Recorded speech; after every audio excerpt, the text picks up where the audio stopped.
Sandy just doesn't understand how much is riding on this contest, she thought. His mom might shoo him away from the computer sometimes, but she had never all-out banned him from his favorite activity. Gladys's parents would never let her back in the kitchen unless they believed that she had other interests in life, too. At home, Gladys wandered around the kitchen, poking through the cupboards in search of a snack, but all she found was the old box of energy bars from her first day back at school. There was a faded picture of a mountain biker on the box, which seemed fitting to Gladys, since the bars tasted like gravel. Wishing now that she had taken a cookie from next door, Gladys climbed the stairs to her parents' home office. She turned on the computer and settled into the enormous swivel chair. Maybe she could change the format of her essay and write it like a cover letter applying for a veterinary job. That probably wasn't what Ms. Quincy was expecting, but it might impress her a little anyway.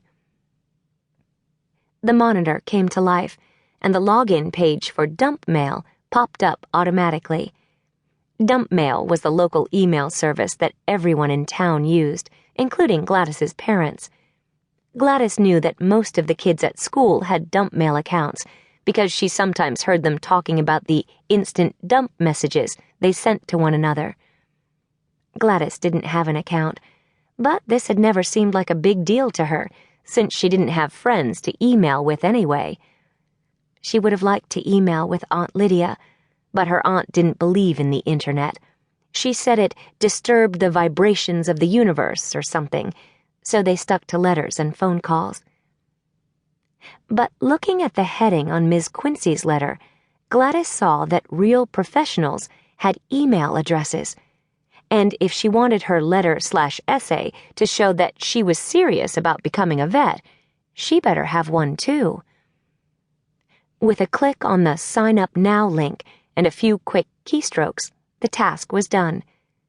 Gladys made sure to choose a professional-looking email address, ggadsby@dumpmail.com, rather than a silly one like her dad's, kookieCPA@dumpmail.com, or her mom's, I love to sell houses for you @dumpmail.com.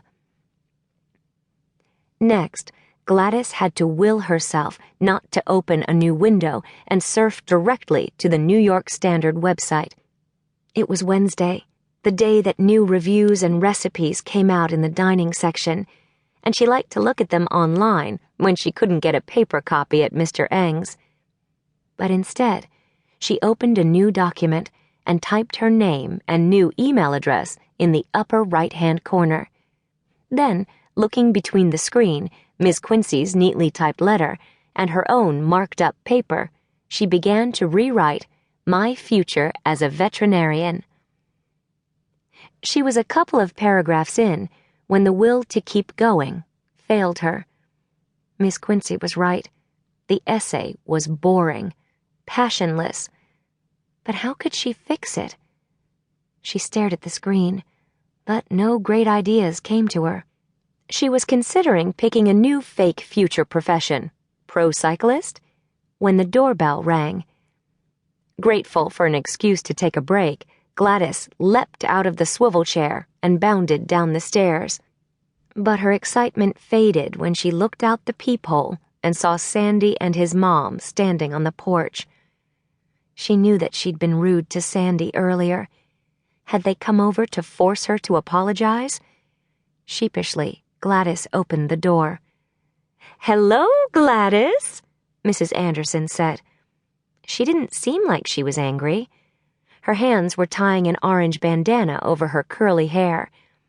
"I just got called in as an emergency sub at the yoga studio, so I gave your mom a ring at her office. She said it would be fine to drop Sandy off here." Sandy didn't look particularly thrilled. "I tried to tell her that I'm old enough to stay home alone," he said. "Not till you're 11, Mrs. Anderson insisted, adjusting the yoga mat that was strapped across her back.